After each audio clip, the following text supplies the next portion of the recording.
من يهده الله فلا مضل له ومن يضلله فلا هادي له ونشهد أن لا إله إلا الله ونشهد أن محمدا عبده ورسوله أما بعد فأعوذ بالله من الشيطان الرجيم بسم الله الرحمن الرحيم إنا أنزلناه في ليلة القدر وما أدراك ما ليلة القدر ليلة القدر خير من 1000 شهر صدق الله العظيم. کائنات نے ہر زمانے میں بہت سے ایسے لوگ دیکھے ہیں کہ جو اپنی زندگی کے اندر بڑے خوش اور مطمئن تھے، لیکن اللہ تعالیٰ نے ان کی وہ زندگی جو کہ اللہ سے دور تھی، ایک من مرضی کی زندگی گزار رہے تھے، اس زندگی سے نکال کے اللہ رب العزت نے ایک ایسی زندگی دی جو کہ رشک کے ملائک بن گئی. یعنی وہ پکا ارادہ کر چکے تھے کہ ہم نے اپنی من مرضی کی زندگی گزارنی ہے. وہ پکے ارادے میں تھے کہ بس اس طریقے سے ایک مزے کی زندگی، ایک اپنی منچاہی زندگی گزر رہی ہے، بس ہم نے ایسے ہی گزارنی ہے. لیکن کچھ ایسے لمحات آئے، کچھ ایسے واقعات آئے کہ اللہ رب العزت نے ان کے اپنے ارادے توڑ کے رکھ دیا. ان کی زندگی کو ایسے بدلا کہ وہ امت کے لیے ایک نشان بن گئے، وہ امت کے لیے ایک سبق بن گئے، اور یہ بات ثابت کی کہ اللہ کا کرم اور اللہ کا فضل جب کسی کے اوپر برستا ہے تو اللہ تعالیٰ اس بندے کو تبدیل کر کے رکھ دیتے ہیں، اللہ اس زندگی کو تبدیل کر دیتے ہیں، اللہ ان حالات کو تبدیل کر دیتے ہیں.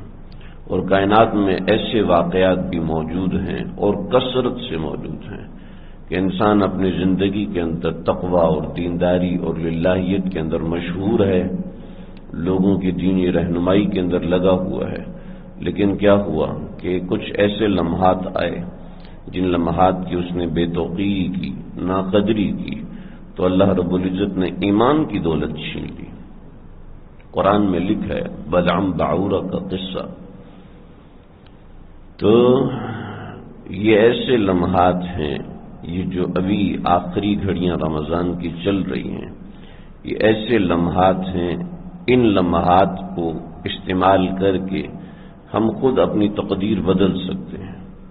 تقدیر میں شقاوت لکھی ہے، ہم نے ارادہ بھی کیا ہوا ہے کہ ہم نے گناہ نہیں چھوڑنے، ہم نے ارادہ بھی کیا ہوا ہے کہ اپنی مرضی کی زندگی گزارنی ہے، پورا ارادہ کیا ہوا ہے. لیکن اللہ کی ذات ایسی ہے جو اندر سے دل بدلی کرنے والی ہے، جو اندر سے سینہ جو پھٹ رہا ہے گناہوں کی شدت سے. ارادے مضبوط ہیں کہ ہم نے اپنی مرضی کی ایک زندگی گزارنی ہے، ایک آئیڈیلائز کیا ہوا ہے کہ ہم نے ایسی زندگی گزارنی، لیکن اللہ زندگی بدل دیتے ہیں. یہ لمحات وہی لمحات چل رہے ہیں جس کی قدردانی کرنے سے اللہ رب العزت زندگی کو ایسا روشن کر دیتے ہیں کہ وہ رشک ملائک بن جاتی ہے. اگر اس کی ناقدری کرتا ہے تو پھر اس کے ساتھ بھی ویسا معاملہ ہو سکتا ہے جس سے انبیاء نے بھی پناہ مانگی ہے. مالک ابن دینار رحمۃ اللہ علیہ یہ بڑے بزرگ گزرے، کسی لڑکی سے محبت کرتے تھے اور اسی لڑکی کے گھر کے باہر پوری رات گزار دیتے تھے. ایک مرتبہ ایسے ہوا کہ عشاء کے بعد اس کے گھر کے دروازے پہ گئے تو وہ کچھ دیر کے بعد آئی اور سارے جانتے تھے کہ آپس میں محبت ہے اور وغیرہ وغیرہ. تو بیٹھے بیٹھے باتیں کر رہے ہیں اور پتہ ہی نہیں چلا کہ فجر کی اذان ہو گئی. تو جو اپنی معشوقہ سے کہا کہ کیا مؤذن بھول گیا ہے؟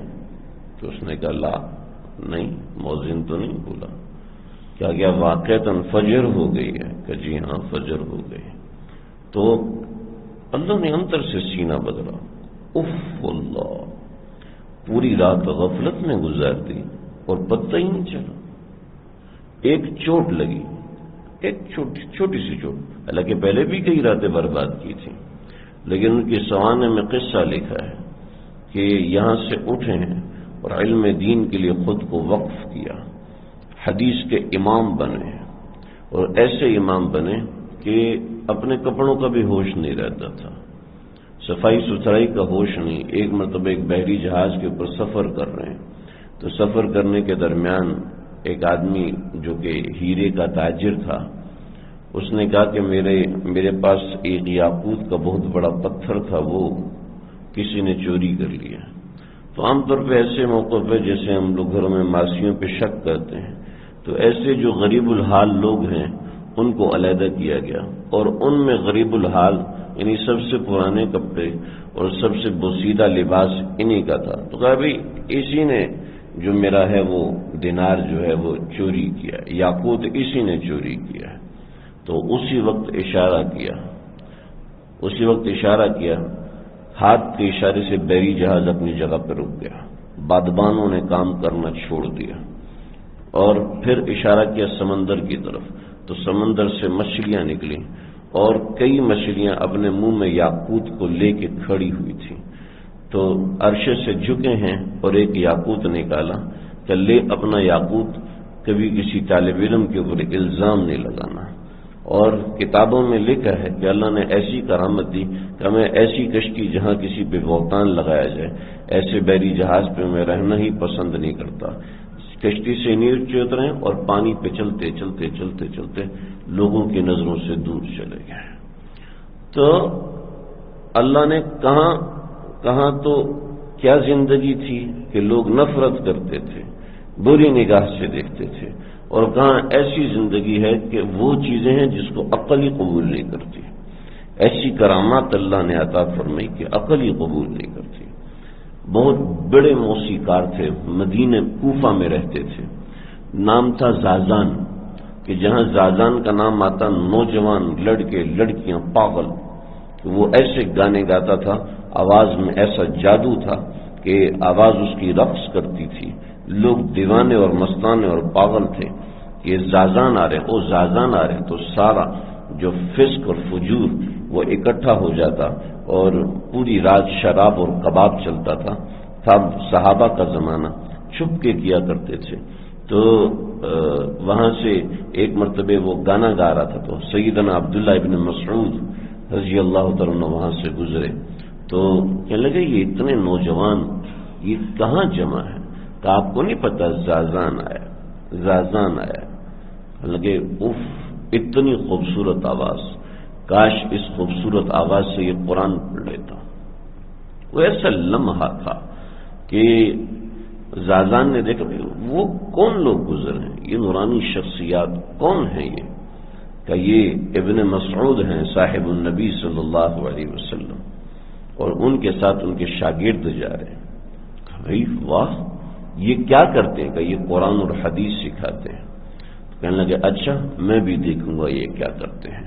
چنانچہ لوگوں سے کہا تم تھوڑی دیر بیٹھو، میں ان سے مل کے آتا ہوں۔ وہاں سے چلے ہیں، سیدنا ابن مسعود کے پاس آئے، کہنے لگے جی آپ کون ہیں؟ کہ میں صاحب النبی صلی اللہ علیہ وسلم ابن مسعود ہوں، عبداللہ ہوں۔ تو کہنے لگے تو وہی ہے نا جو گانا گا رہا تھا؟ لگے ہاں۔ تو اس کو جملہ کا یا لیتک تقرأ القرآن بہذا صوت الحسن، تو یہ اتنی خوبصورت آواز ہے، کاش تو اس آواز سے قرآن پڑھ لیتا تو کیا بات ہوتی۔ یہ چند جملے تھے، سینے میں اترے ہیں، اپنی شہرت، اپنا پیسہ اور دھن دولت سب چھوڑ کے بیٹھ گیا، کہ یہاں سے سیکھ کے اٹھوں گا۔ اور بخاری کے روات میں حضرت زازان کا ذکر ہے، ترمذی نسائی کے روات میں حضرت زازان کا ذکر ہے، اور ائمہ حدیث فخر سے حضرت زازان کو امام زازان کہتے ہیں۔ کیا ہے کہ چند لمحے ایسے آئے کہ اللہ کا کرم متوجہ ہوا، اور دل کی دنیا ایسی بدلی کہ بڑے بڑے محدثین پیچھے رہ گئے۔ ابن مسعود کے خاص الخاص شاگردوں میں آئے، یعنی پیغمبر اور زازان کے درمیان صرف ایک واسطہ، حضرت ابن مسعود کا آیا، یعنی اتنا مقرب ترین بن گیا، کہاں ایک گویہ اور ایک موسیقار کہ زندگی بدلنے کا کوئی ارادہ نہیں، لیکن چند لمحات ایسے آئے کہ اس نے دل کو پلٹ کے رکھ دیا۔ تو یہ وہی لمحات گزر رہے ہیں جس کے اندر اللہ بگڑی بناتے ہیں، جس کے اندر اللہ تقدیریں بدلتے ہیں۔ وہ موجود ہے ہر دل میں عشق کا دفینہ، ہر ایک کے دل میں اللہ کی محبت بھری ہوئی ہے، اللہ نے محبت بھر کے بھیجی۔ اور اس کی دلیل بھی الست بربکم، کیا میں تمہارا رب نہیں؟ یہ جو جملہ ہے الست بربکم، یہ آپ کیا سمجھتے ہیں؟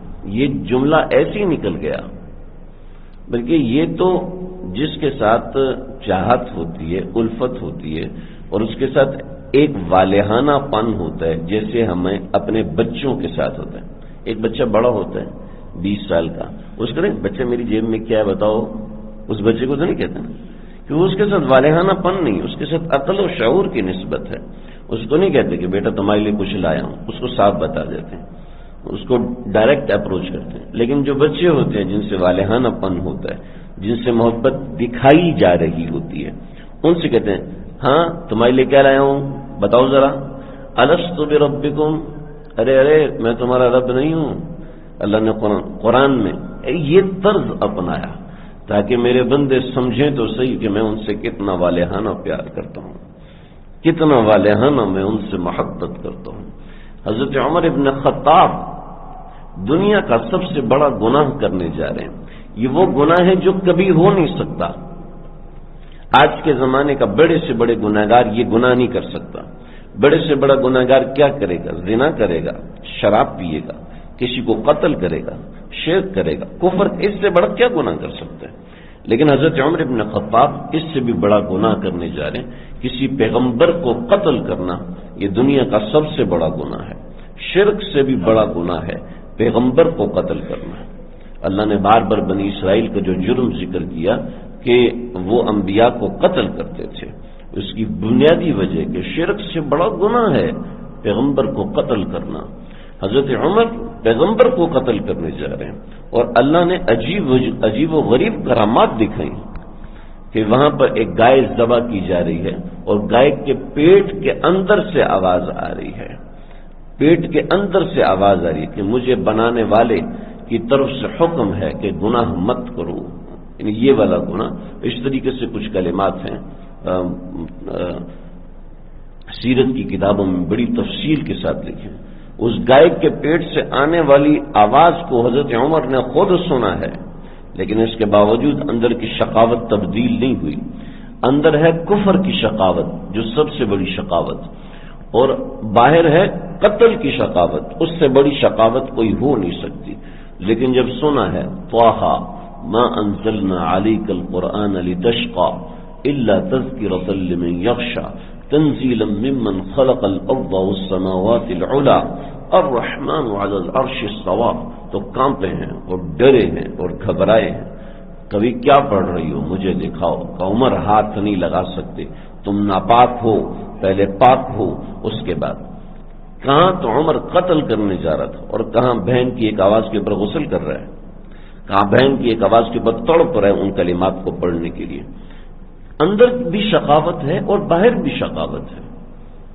ارے ہم تو پھر بھی ظاہر میں شقاوت نہیں رکھ رہے، ہم تو پھر بھی اندر میں کچھ چھپا کے کرتے ہیں بطور مسلمان، ہم تو پھر بھی کچھ حیا اپنی ذات سے کر لیتے ہیں، مسلمانوں کی ذات سے کر لیتے ہیں کہ کوئی گناہ ہے تو چھپ کے کرو، کوئی گناہ ہے تو مخلوق کے سامنے نہیں آنی چاہیے، رسوائی مخلوق کے سامنے نہیں ہونی چاہیے۔ تو کتنا بھی شقی اور بدبخت ہو، بطور مسلمان وہ نہیں چاہے گا کہ میں بدنام ہوں، بطور مسلمان وہ نہیں چاہے گا میرا گناہ سب کے سامنے آئے۔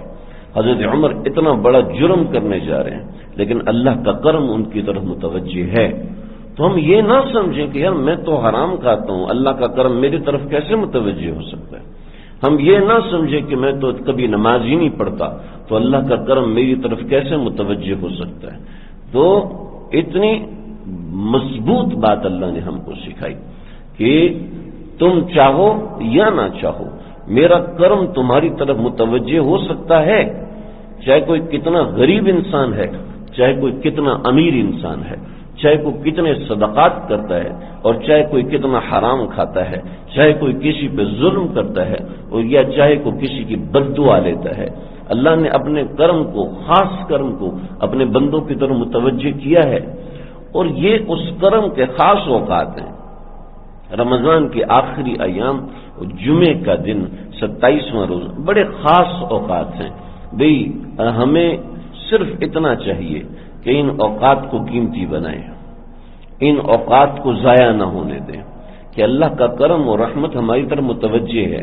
لیکن دیکھیں نیا گرا آبشار ہے، نیا گرا آبشار کے 1 کلومیٹر 2 کلومیٹر جہاں نیا گرا فال گر رہا ہے، وہاں سے 1 کلومیٹر دور آپ ایک پیالہ رکھیں، ایک گلاس رکھیں، تھوڑی دیر میں وہ گلاس بھر جاتا ہے، کہ اس کی فوار اتنی پڑ رہی ہوتی ہے، ہوا میں نمی اتنی زیادہ ہوتی ہے کہ دائیں بائیں کا کئی کلومیٹر کا ایریا بالکل نمدار ہوتا ہے، بالکل گیلا ہوتا ہے، اور اس کے قریب کچھ گلاس رکھ دیے جائیں تو وہ بھر جاتے ہیں۔ لوگ بھرتے ہیں کہ وہ فوار ہوتی ہے، بڑی فائدہ مند ہوتی ہے صحت کے لیے وغیرہ وغیرہ، تو کلومیٹر دور وہ گلاس رکھا ہے وہ بھر جاتا ہے۔ لیکن اگر نیا گرا فال کے نیچے اس گلاس کو رکھیں لیکن الٹا رکھیں تو زندگی بھر رکھا رہے، یہ ٹوٹ جائے گا لیکن بھرے گا کبھی نہیں۔ اللہ کا کرم صرف ہم سے اتنا چاہتا ہے کہ ہم اپنے دل کو کھول کے رکھیں، ہم دل کو اللہ کی طرف متوجہ کریں کہ اللہ جی میرے دل کو بدلیے، میں نہیں چاہتا نیک بننا، میں نہیں چاہتا اپنی آخرت سنوارنا، لیکن آپ سنواریے۔ ایک صحابی اللہ کے دربار میں دعا کر رہے تھے، آپ صلی اللہ علیہ وسلم کو وحی کے ذریعے بتایا گیا کہ تیرے صحابی کی یہ دعا ہمیں بڑی پسند آئی، کہ وہ کیا ہے؟ وہ یہ ہے کہ اے اللہ میں آپ کا نہیں بننا چاہتا، مجھے گریبان سے پکڑ کے اپنا بنا لیجیے۔ اتنی خوبصورت دعا ہے، ہم اس دعا کی نقل کر سکتے ہیں، ہم اس دعا کو اللہ سے مانگ سکتے ہیں۔ اور دوسری بات یہ ہے، یہ تو ایک ہے، دوسری بات یہ ہے کہ ہم نے رمضان کے مہینے میں کچھ اعمال کیے، روزے رکھے، تراویح پڑھی، کچھ لوگ اعتکاف بیٹھے، ٹھیک، اور ہم کیا کریں؟ تو اس پہ حضرت شیخ الاسلام مفتی تقی عثمانی صاحب، پہلے میں دوسری بات بتا دوں، اس کے بعد یہ آخری بات بتاؤں۔ دیکھیں جی، ہمیں تو سمجھ ہی نہیں آتا ہمارے اعمال قبول ہیں یا نہیں، پتہ نہیں روزہ قبول ہے یا نہیں، پتہ نہیں میں نے جتنا تلاوت کیا وہ اللہ نے قبول کیا یا نہیں کیا، ایک شبہ پیدا ہوتا ہے۔ پتہ نہیں اللہ نے میرے حق میں شقاوت لکھی ہے، سعادت لکھی ہے، پتہ نہیں رمضان میرے حق میں اللہ کے پاس کیا جا کے گواہی دے گا۔ تو حضرت شیخ الاسلام مفتی تقی عثمانی صاحب دامت برکاتہم فرماتے ہیں کہ حضرت ڈاکٹر عبدالحی عارفی رحمۃ اللہ علیہ کے پاس ایک صاحب آئے اور کہنے لگے کہ حضرت یہ کیفیت ہے رمضان گزرنے کے بعد کہ پتہ نہیں میرے روزے قبول ہیں، پتہ نہیں میری نمازیں قبول ہیں، پتہ نہیں میرے اعمال قبول ہیں، میں نے اتنے لوگوں کو افطار کروایا وہ قبول ہے یا نہیں، میں نے نمازیں پڑھی پتہ نہیں اللہ نے قبول کیا یا نہیں کیا، تو اس کا کیا تدارک اور کیا حل ہے؟ تو بڑی فطرانہ جی ٹھیک ہے، تو بڑی خوبصورت بات فرمایا کہ دیکھو میاں، یہ روزہ، یہ نماز، یہ ذکر، یہ اذکار تم نے کس کے لیے کیے؟ جی وہ اللہ کے لیے کیے۔ تو فرمایا کہ اس سے بڑھ کے کیا سعادت مندی ہوگی کہ ہم نے اتنا کچھ اللہ کے لیے کیا، کہ یہ سعادت مندی کافی نہیں ہے؟ حضرت وہ تو ہے ہی پتہ نہیں لے تھڑا ہوا، خیالات سے بھرا ہوا۔ تو فرمایا کہ یہ بتاؤ، خیالات سے بھرا ہوا، سوچوں سے بھرا ہوا، یہ تم نے اتنے سجدے اللہ کو کیے، کیا ایک سجدہ مجھے کر سکتے ہو؟ نہیں حضرت، تو نہیں کر سکتا۔ کہ اتنے روزے تم نے رکھے، کیا ایک روزہ میرے لیے رکھ سکتے ہو؟ کہا نہیں، تو اللہ کے لیے رکھوں گا۔ تو شکر کرو کہ اللہ نے اپنے لیے روزہ رکھنے کی توفیق دی، شکر کرو اللہ نے اپنے لیے مسجد میں آنے کی توفیق دی، اس بات پہ شکر کرو، یہ میرے اور آپ کے بس میں ہے ہی نہیں، رکھوایا تو اللہ نے رکھوایا، نماز پڑھوائی تو اللہ نے پڑھوائی، تلاوت کروائی تو اللہ نے کروائی، اس سے بڑھ کے سعادت مندی اور کیا ہوگی؟ ہے جی؟ تو رمضان میں کوئی ایک نیک عمل کرنے والا بھی یہ مت سمجھے کہ اس نے خود کیا، بلکہ اللہ نے کروایا۔ آپ وزیر اعظم کے گھر اپنی مرضی سے جا سکتے ہیں؟ نہیں جا سکتے۔ وزیر اعظم کیا ہوتا ہے؟ وزیر اعلیٰ کونسلر کے گھر اپنی مرضی سے نہیں جا سکتے، وہ اپوائنٹمنٹ دے گا پھر ہم جائیں گے، پہلے اس سے رابطے کرنے پڑیں گے پھر ہم جائیں گے۔ تو اللہ کے گھر میں اپنی مرضی سے آ گئے، اللہ نے یاد کیا ہے، اللہ نے بلایا ہے تو اپنی مرضی، تو ہم آئے ہیں۔ اپنی مرضی شرضی کچھ نہیں ہوتی، ہم اللہ کی مرضی سے اس کے گھر میں بیٹھے، ہم نے اللہ کی مرضی سے روزہ رکھا، ہم نے اللہ کی مرضی سے نیکی کا کام کیا۔ جب یہ سب کچھ اللہ کی مرضی سے کیا تو انشاءاللہ قبول ہے، امید ہے اللہ کی ذات سے، وہ رد نہیں فرمائیں گے۔